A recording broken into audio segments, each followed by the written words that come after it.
भगवान ऐसी पत्नी सबको दे। यह कहानी आपके दिल को छू जाएगी। सुबह का वक्त था। मैं ऑफिस के लिए लेट हो रहा था।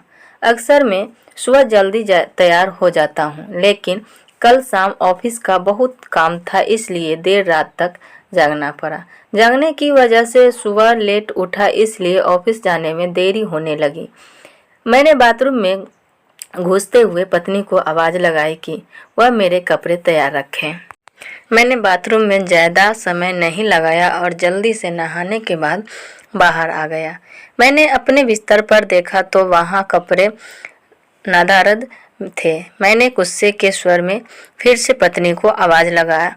शायद वह किचन में थी, मेरे लिए खाना तैयार कर रही होगी, इसलिए उसको मेरी आवाज़ नहीं सुनाई पड़ी, या फिर कुकर की उठती तेज सीटी में मेरी आवाज़ दब गई होगी। इस बार मैंने गुस्से के साथ और तेज आवाज़ लगाई, लेकिन किचन से बड़ा प्यारा से रिप्लाई आया। आई, मेरा गुस्सा अपने चरम पर था। मुझे ऑफिस के लिए लेट हो रहा था। मैं अंदर से बुरी तरह झल्लाया हुआ था। तभी पत्नी कमरे में आ जाती है और वह सीधे अलमारी की तरफ बढ़ जाती है। मेरे मन में सवाल आया कि क्या उसने मेरी आवाज़ को सुना था या फिर सुनकर अनसुना कर दिया था।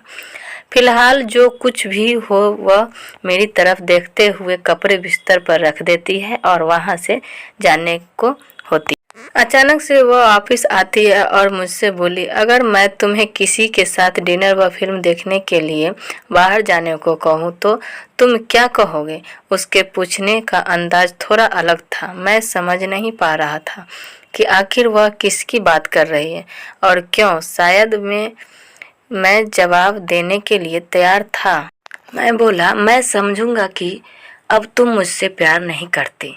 शायद उसने गुस्से अथवा प्यार में मेरी तरफ देखा, लेकिन फिर अगले ही पल अपने होठों पर हल्की सी आती हुई मुस्कान को दबाते हुए बोली, मैं आपसे प्यार करती हूँ, लेकिन यह औरत भी आपसे बेपनाह प्यार करती है, शायद मुझसे भी ज़्यादा, और आपके साथ कुछ समय बिताना चाहती है।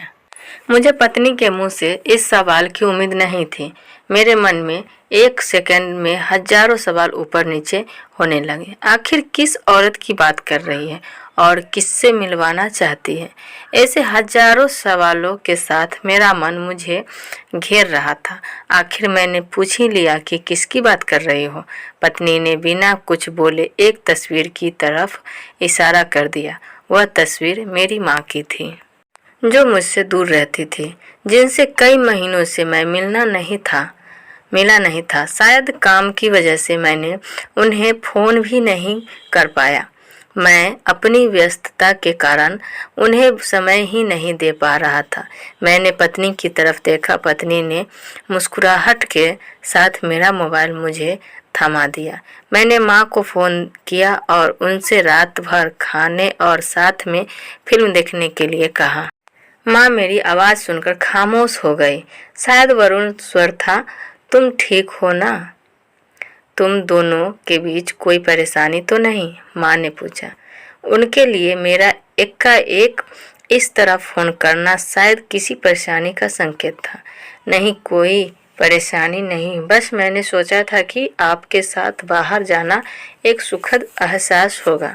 मैंने जवाब दिया और कहा, बस हम दोनों ही चलेंगे। उन्हें इस बार में एक पल के लिए सोचा और फिर कहा, ठीक है। शुक्रवार की शाम को जब मैं उनके घर पहुंचा तो वह मेरा इंतजार कर रही थी। मुझे देखकर उनका चेहरा खुशी से चमक उठा, जैसे वर्षों से खोई कोई दौलत अकस्मात उन्हें मिल गई हो। मैंने माँ के पैर छुए और उन्हें गाड़ी की तरफ ले जाने लगा।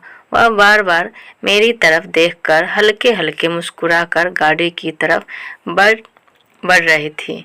कार में माँ ने बताया कि उन्होंने अपनी एक दोस्त को बेटे के साथ खाने के लिए बाहर जाने की बात बताई है।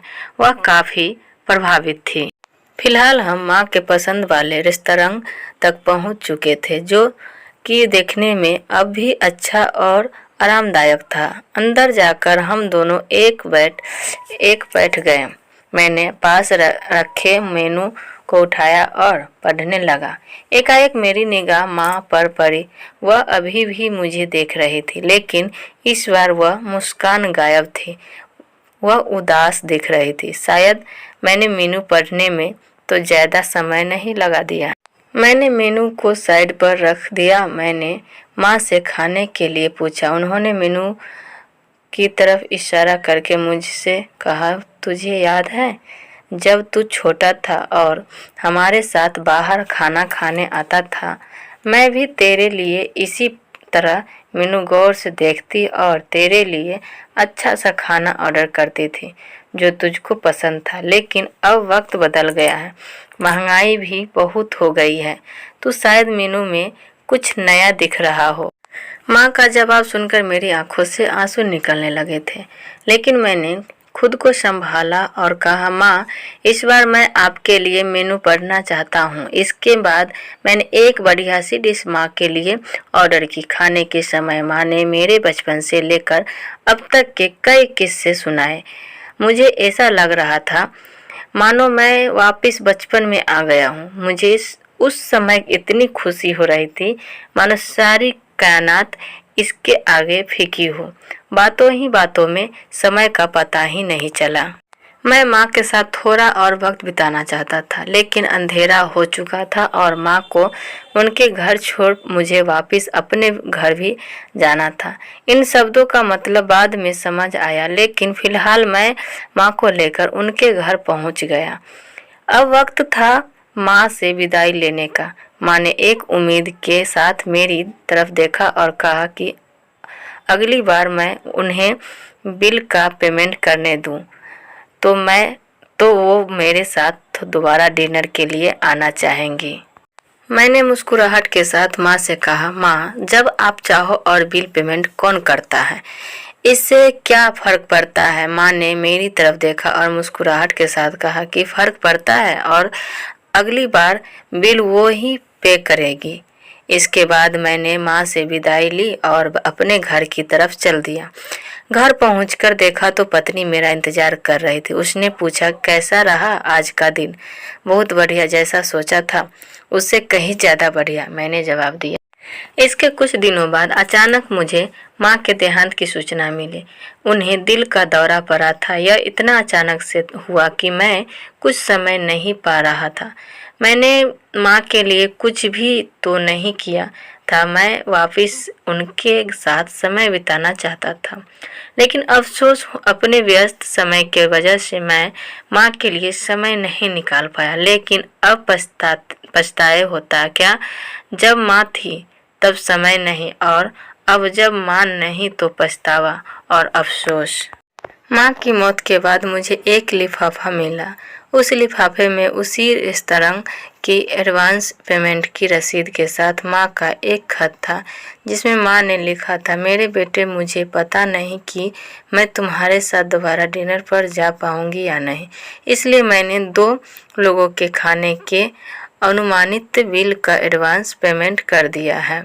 अगर मैं नहीं जा पाऊँ तो तुम अपनी पत्नी के साथ भोजन करने जरूर जाना। उस रात तुमने कहा था कि माँ, क्या फर्क पड़ता है, मुझ जैसी अकेली रहने वाली बूढ़ी औरत को फर्क पड़ता है। तुम नहीं जानते, उस रात तुम्हारे साथ बीता हर पल मेरे जीवन के सबसे बेहतरीन समय में एक था। भगवान तुम्हें सदा खुश रखे, तुम्हारी माँ। इंसान को दुख अपने को खोने के बाद होता है।